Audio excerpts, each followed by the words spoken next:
En semaine, nous avons passé un moment où je parlais sur le même thème que nous avons commencé la semaine passée. Nous réalisons. Deutéronome 28, le verset 13. Moi, j'aime quelqu'un qui dit... Nous sommes dans le livre de Deutéronome 28, le 13e verset. Nous honorons les Saintes Écritures. Honore la parole. Quand on monte les drapeaux, les gens se tiennent debout. Mais quand on lit la parole, les gens restent assis. L'Éternel fera de toi la tête et non la queue. On a dit que l'Éternel fera de toi la queue. Jamais. N'est-ce pas? Non. Mais on dit quoi? La tête et non la queue. Je ne vous entends pas. On dit que l'Éternel fera de vous quoi? Est-ce que tu crois dans cette parole? Amen. Est-ce que toi-même tu es la tête ou bien tu es la queue? Je suis la tête. Non, mais ne le dis pas parce qu'il faut le dire. Mais il faut le vivre. Amen. Amen. L'Éternel fera de toi la tête et non la queue. C'est une promesse. C'est une promesse. Et deux, tu seras toujours en haut. Tu seras toujours en haut. Et tu ne seras jamais en bas. Et tu ne seras jamais en bas. On acclame la parole. Gloire à Jésus. Amen. Amen. Ce que Dieu pense de toi, ce que Dieu fait pour toi, il veut que toi tu sois la tête et non la queue. Et il veut que tu sois toujours en haut et non en bas. Ça c'est très merveilleux. Il veut que toi, tel que tu es là, tu dois être en haut et non en bas. Nous avons expliqué ça tout le temps que nous avons passé à expliquer ce verset. Être en haut. C'est-à-dire que les enfants de Dieu, ce sont des gens que les autres doivent envier. Amen. Dans tous les domaines de la vie. Même là où tu travailles. Dans d'autres termes, être en haut, c'est la promotion. C'est une promotion. Mais être en bas, c'est ça même être la queue. Quelqu'un qui est derrière les autres. Lorsqu'on est même dans le travail, au service, toi, tu es toujours en bas. Tu peux faire 20 ans, même poste. Dans la vie de celui qui est en bas, c'est une vie d'humiliation. Une vie de la honte. Ce n'est pas nous qui avons écrit la Bible. Une vie de la honte, de l'humiliation. Dans un autre français, on dit c'est la vie de l'ignominie. Alors les enfants de Dieu ne comprennent pas ces choses. Quelqu'un part à l'église, il rentre, mais il ne comprend pas ce que Dieu dit pour sa vie. Si tu es ce que tu es aujourd'hui, tu te retrouves en bas, tu es la queue, ce n'est pas la volonté de Dieu. Quelqu'un me dit amen? Ce n'est pas la volonté de Dieu. Là, c'est ta volonté à toi. C'est toi qui veux être en bas, tu ne veux pas être en haut. Et nous avons montré les choses qui peuvent faire que tu sois en haut. Des choses qui peuvent faire que Dieu t'élève et te met dans le lien le plus haut. C'est-à-dire que Dieu veut voir ses enfants partout où vous êtes, même dans le quartier où vous vivez, même dans la famille, même je ne sais pas dans n'importe quel milieu, parmi les amis, tu dois garder la tête. Tu dois être à la tête. Tu dois être en haut. La parole, il faut la croire pour la voir faire des effets dans ta vie. Quelqu'un me dit amen. Quelqu'un me dit amen. La parole, il faut la croire. Et ça, ce n'est pas n'importe quelle parole, mais c'est une promesse de Dieu pour toi. Parce que quand il dit tu seras, c'est une promesse. Tu seras la tête et non la queue. Et nous avons dit, pour être la tête et ne pas être la queue, il y a des choses que tu dois connaître dans la parole de Dieu. Il y a des choses que tu dois faire pour te voir emporter, enlever et amener dans le lieu le plus haut. Dans tous les domaines de la vie. Ça ne se fait pas seulement comme ça parce qu'on entre à l'église. Ça ne se fait pas seulement parce que tu pries avant de dormir et le matin. Non. Mais pour que Dieu te prenne et te mette en haut, tu dois chercher à comprendre sa volonté pour toi. Qu'est-ce qu'il veut que tu fasses pour qu'il te prenne des bas vers le haut? Dans tous les domaines. Dans tous les domaines de la vie. Tu ne dois pas refléter la honte les gens te regardent, ils voient la gloire de Dieu à travers toi. Ah, si tu ne dis pas bien, c'est ton problème. Hein? Il faut que quand les gens te regardent, hein, ces gens-là, ils voient la gloire de Dieu à travers toi. Alors, comprenez bien aimé que nous avons tout intérêt à comprendre notre malheur, à se soucier de ton malheur. Nous avons lu autrefois, la Bible dit, sentez votre misère, sentez votre malheur. Un homme qui ne sent pas sa misère, un homme qui ne voit pas sa souffrance, un homme qui ne sent pas qu'il est dans l'humiliation, un homme qui ne comprend pas qu'il vit la vie de bas et non la vie de haut. Cet homme-là, il n'aura pas le temps de chercher Dieu de tout son cœur. Dieu lui-même, il dit, cherchez-moi et vous me trouverez. Cherchez-moi et vous me trouverez. Il n'y a personne qui a cherché Dieu et qui ne l'a pas trouvé. Il n'y a personne qui a cherché Dieu et qui n'a pas été béni, emporté dans les auteurs. Amen. Amen. Voilà la question qu'un homme qui sent sa misère doit poser au Seigneur pour dire, Seigneur, que dois-je faire pour que je vive en haut? Je ne veux pas la vie d'en bas. C'est la vie d'humiliation, la vie de la honte. Amen. Amen. Maintenant, écoutez cette histoire de mèches, cette histoire de bijoux et cette histoire de pantalons. Écoutez, il faut faire attention avec des messages que vous recevez. Prenons la culture européenne. Depuis la nuit des temps, les Européens portent toujours des pantalons. Il y a même des pasteurs femmes qui prêchent en pantalon. Même Joyce Meyer, même la pasteur là de la France, Dieu n'a rien à voir avec ça. Amen. Amen. Dieu n'a rien à voir. Que ce soit vos mèches, que ce soit les bijoux. D'ailleurs, j'ai posé la question à quelqu'un. Lorsque Joseph arrive en Égypte, vous savez ce qu'on lui a donné comme cadeau par Pharaon? Il lui a donné les colliers d'or. Dans la Bible, les gens portaient des bijoux. Ils portaient des bijoux. Les gens confondent dans 1 Pierre chapitre 3, quand on dit que n'ayez pas seulement la parure externe qui consiste à porter des bijoux. On n'a pas refusé. On dit, hein, il ne faut pas seulement voir la parure extérieure, tu es bien paré à l'extérieur, mais à l'intérieur, tu es sale. À l'intérieur, tu n'as pas de Dieu. On n'a pas dit que tu ne peux pas porter des bijoux. C'est faux évangile. C'est pourquoi ceux qui m'ont lu les cartons que nous avons mis hier, je dis, l'apôtre Paul dit ceci. Il dit, la circoncision ou les circoncisions, ce n'est rien. Mais ce qui est important, c'est être une nouvelle créature. Qu'est-ce qu'il voulait dire? La circoncision, c'est quoi? La circoncision, c'est l'ensemble de lois et de cérémonies, hein, que les gens croient qu'en faisant ces cérémonies, ces lois-là, ils vont approcher Dieu. Or non. Dans le christianisme, nous n'avons pas de cérémonie de circoncision à faire. C'est quoi il dit? Circoncision ou pas. L'essentiel, c'est de devenir une nouvelle créature. Quelqu'un peut ne pas avoir le mèche, quelqu'un peut ne pas avoir le bijou, quelqu'un peut ne pas porter le pantalon. Amen. Mais si son cœur n'est pas purifié, s'il n'est pas transformé par la puissance du Saint-Esprit, il n'ira pas au ciel, il ne sera pas enlevé parce qu'il a ces choses-là. Non. Ça, c'est le premier argument. Deuxième argument, quand vous lisez dans la Bible, l'apôtre Paul dit ceci. Écoutez ce que l'apôtre Paul dit. L'apôtre Paul dit, il dit, lorsque l'homme et la femme, un homme consent à rester avec une femme incroyante, qu'il reste. Vous savez ça? Oui, oui. C'est écrit comme ça, n'est-ce pas? Oui, oui. Il dit pourquoi? Parce que la femme incroyante est sanctifiée par son mari qui est croyant. Qu'est-ce qui sanctifie? L'onction du Saint-Esprit dans une personne. Mais si l'onction d'un mari peut sanctifier la femme incroyante, et il dit aussi un homme qui est croyant, si la femme consent de rester avec lui, il peut rester parce que cet homme-là sera sauvé par, vous voyez ça? Sera sanctifié par sa femme, qui est croyante.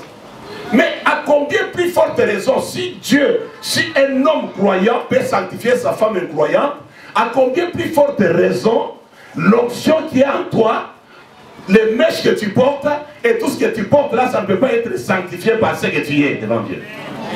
Et Paul dit, tout est pire pour ceux qui sont purs et tout rien n'est pire pour ceux qui sont impies. À la montagne de la restauration, ne vous en faites pas. Nous n'avons pas besoin de toutes ces choses-là. Seulement, c'est que moi, je me sentais mal. C'est parce que je suis parti, quand j'étais en Inde, j'ai vu comment on ramassait les cheveux, même des satanistes. On prend ces cheveux-là, on fait les mèches et on envoie en Afrique. Ça, au moins, j'avais l'inquiétude. Mais, si on dit que tout est sanctifié par la parole et par la prière, même cela sera aussi sanctifié. Amen. Ça sera sanctifié. Donc, ne vous en faites pas. De telles histoires, ne prenez pas tout comme parole de l'évangile. Parfois, posez-moi des questions. Il y a une fille qui me pose beaucoup de questions sur Internet quand il est avec moi sur Internet. Amen. Avant-hier, il m'a fait une question. Il dit, papa, pourquoi dans notre Père, il est dit, ne nous soumets pas à la tentation? On dit à Dieu, ne nous soumets pas à la tentation. Donc, comment Dieu peut nous soumettre à la tentation? Est-ce que c'est facile? Qui peut répondre à ça? C'est pas facile à répondre, hein? Mais pourtant, c'est un problème de traduction de la Bible. Ça a été mal traduit. Parce que la Bible dit, Dieu lui-même ne tente personne. Dieu n'a jamais tenté une personne. Mais comment il va nous soumettre à la tentation? Non, pas question. On fait toujours la confusion entre l'épreuve et la tentation. L'épreuve, des fois, Dieu permet. Mais la tentation, Dieu dit, il ne tente personne. Si quelqu'un est tenté, il n'est pas tenté par moi, c'est sa convoitise qu'il a tenté. Mais comment il va nous soumettre à la tentation? En Côte d'Ivoire, on a rectifié cela par les catholiques. Ils ont rectifié, ils ont étudié, ils ont rectifié. Alléluia. Ce n'était qu'une parenthèse. Nous revenons à notre message. Amen. C'est pourquoi les audios que vous recevez, ne faut pas recevoir un audio avec une femme qui fait trembler sa voix.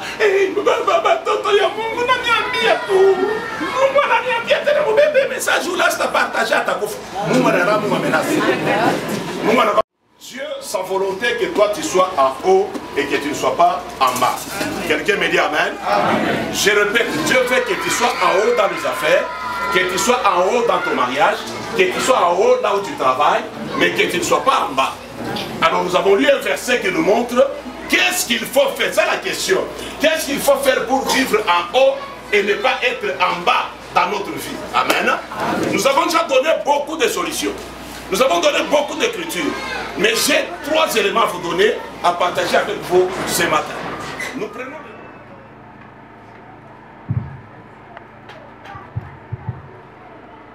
Nous avons parlé en semaine, le vendredi, autour de ce verset. Nous prenons le livre de Nombre. Nous lisons Nombre chapitre 5, le verset 1 à 3. Le verset 1 à 3. Acclamons le Seigneur. Gloire à Jésus.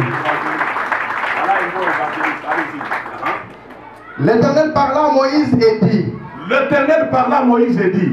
Ordonne aux enfants d'Israël. Ordonne aux enfants d'Israël. De renvoyer du camp de tous les lépreux.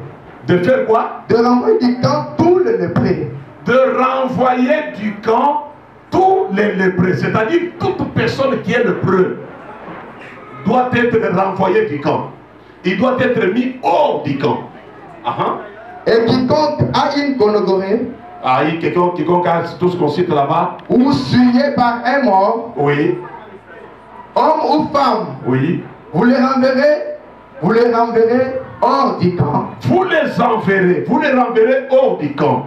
Afin qu'ils ne suivent pas le camp au milieu duquel. Qu'ils ne suivent pas le camp au milieu duquel. J'ai ma demeure. J'ai ma demeure. Alléluia. Amen. Il y avait une condition en Israël. Quiconque avait la lèpre ne pouvait pas rester dans le camp de Dieu, mais il devait être mis hors du camp de Dieu. Alléluia. Ne soyez pas distraits. Je suis en train de voir l'esprit de distraction parmi vous. Ne soyez pas distraits. Quiconque a la lèpre, on devait le mettre hors du camp. Il n'avait pas le droit de citer parmi les enfants de Dieu, et même dans la présence de l'Éternel. C'est une maladie très pénible. Très pénible. C'est une maladie qui coupe même les orteils, ça coupe le doigt, ça peut mutiler certaines parties du corps humain. C'est ça la lèpre. Alors dans le temps, selon Dieu le Père, il fallait que toute personne qui a la lèpre devait être isolée, mis hors du camp. Donc c'était un homme qui porte l'humiliation, un homme de la honte. C'était des personnes délaissées dont on ne faisait pas cas. On ne peut pas considérer toute personne qui a la lèpre, c'était quelque chose d'impur qu'on pouvait jeter hors du camp. Alléluia. C'est ça la lèpre. C'est pourquoi vous allez voir avec Naaman. Lorsque Naaman a eu la lèpre, c'était tout un problème. Il y a des gens qui ont cherché la guérison, mais il n'y a personne, à part Naaman, qui a été guéri. Et dans la Bible, nous avons vu que la lèpre, ça signifie quoi? La lèpre représente le péché, un péché caché que personne ne connaît pas. Naaman portait les habits. Et dans ces habits, personne ne pouvait comprendre que Naaman, il avait une maladie et que Naaman avait une lèpre dans ces habits-là. Et Naaman n'était pas n'importe qui. Alléluia. Naaman était un général, une personne très considérée en Syrie. Il était un général de l'armée syrienne, mais un homme très considéré, mais qui avait une lèpre, qui rongeait sa vie, qui rongeait son cœur. C'est pourquoi nous avons dit le vendredi que toute personne, il y a des choses que les gens peuvent voir à l'œil nu, mais il y a des choses que les gens ne peuvent pas voir dans ta vie. C'est ça ta lèpre à toi. C'est ta lèpre à toi. Il y a des choses que tout le monde peut voir, mais d'autres, quand ils te regardent, ils te voient comme un homme bien. Mais à l'intérieur de toi, toi-même tu connais ta lèpre.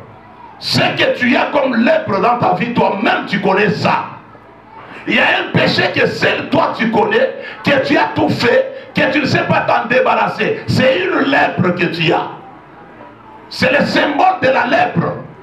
Et cela peut t'empêcher de vivre la vie d'en haut. Quelqu'un me dit amen? Quelqu'un me dit amen? Amen? Parce que même si les gens ne connaissent pas, vous savez que pour Naaman, son salut est venu d'une servante qui travaille dans sa maison. Alors là, il avait eu vent. Cette servante avait eu vent que votre chef, tel que vous le voyez là-bas, il a eu une lèpre. C'est alors que cette fille va dire, nous savons qu'en Israël, il y a un prophète. Si patron, il dit à sa femme, si patron peut accepter d'amener, d'aller en Israël, il va trouver qu'il y a un prophète. Et ce prophète peut l'amener à la restauration. Quelqu'un me dit amen? Quelqu'un me dit amen? La lèpre, c'est un péché que seul toi tu connais, que c'est ça ta faiblesse. C'est ça ta faiblesse. Même si les gens ne connaissent pas, chacun a sa lèpre. Et cela peut t'empêcher de vivre une vie d'en haut. Ça peut t'empêcher de quitter la pauvreté vers la richesse. Ça peut t'empêcher de monter même dans la promotion. Tu resteras toujours en bas. Parce qu'en bas, c'est un endroit de souffrance, d'une vie honteuse. Une vie qui ne reflète pas la gloire de Dieu. Mais je dis à quelqu'un ce matin, tu n'es pas appelé à vivre en bas, tu dois vivre en haut. Ça, c'est la promesse de Dieu pour toi. Si c'est pour toi, dis t'amène 3 fois très bien. Et dis rester en bas, tu dois aller en haut. C'est prophétique que je l'ai dit. Je l'ai dit. Ta vie n'est pas là où tu es. Ta vie n'est pas cette vie-là. Dieu veut te restaurer. Amen. Voilà pourquoi Dieu nous a appelés. Je vous répète, qu'on ne vous trompe pas que Dieu nous a appelés seulement pour aller au ciel. Oui, y compris aller au ciel, mais avant tout sur la terre. Voilà pourquoi il a dit à ses disciples dans Matthieu. Qu'est-ce qu'il dit à Matthieu?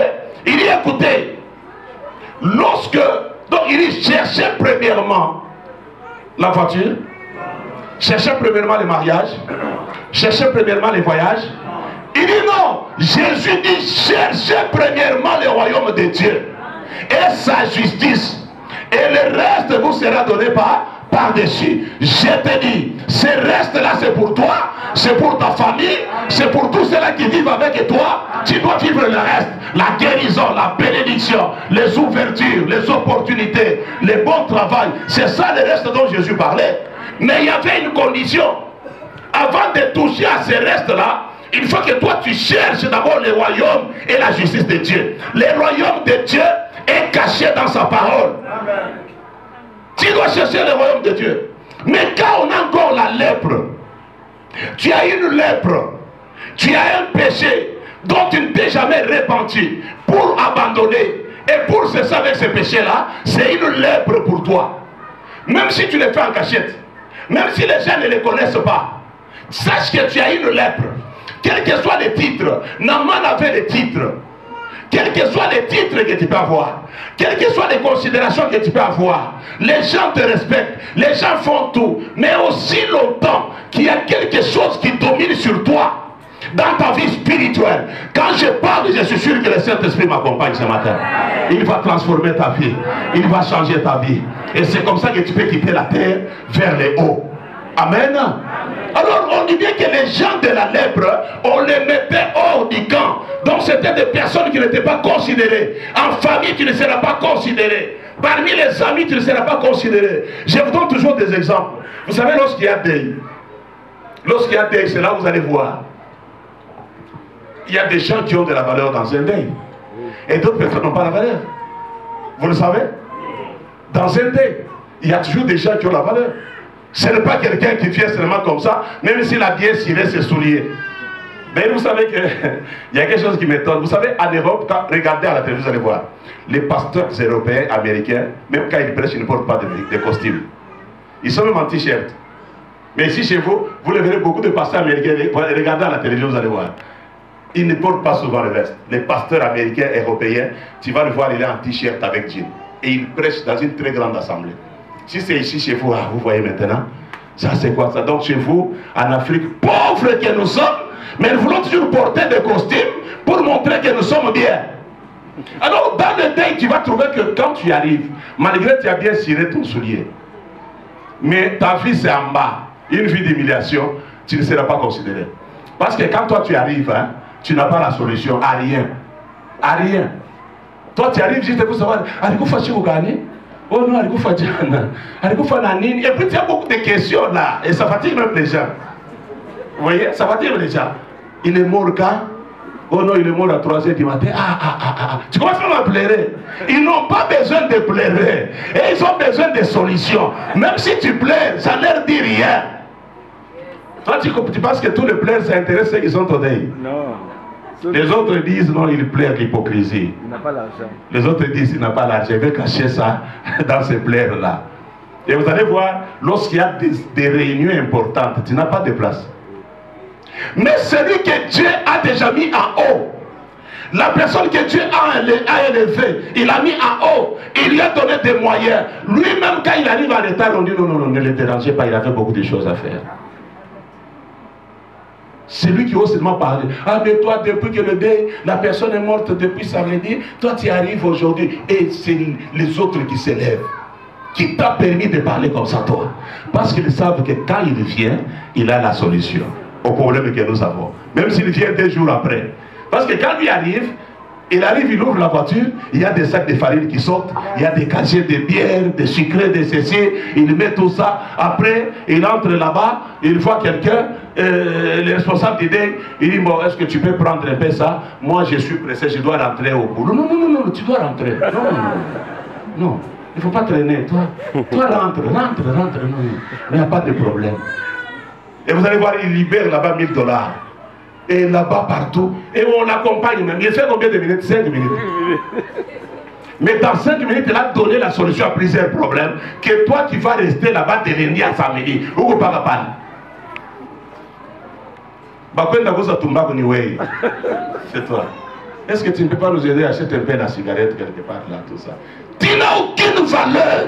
Qu'on ne te trompe pas. La vie éternelle est là. Mais nous avons besoin que Dieu nous mette en haut. Que Dieu nous sorte de l'humiliation. Que Dieu nous sorte de la honte. Tu n'as pas été créé pour la honte. Tu n'as pas été appelé pour l'humiliation. Mais tu as été appelé pour refléter la gloire de Dieu. Et reçois la gloire de Dieu au nom de Jésus-Christ. Que ta vie soit changée au nom de Jésus. Que ta vie monte.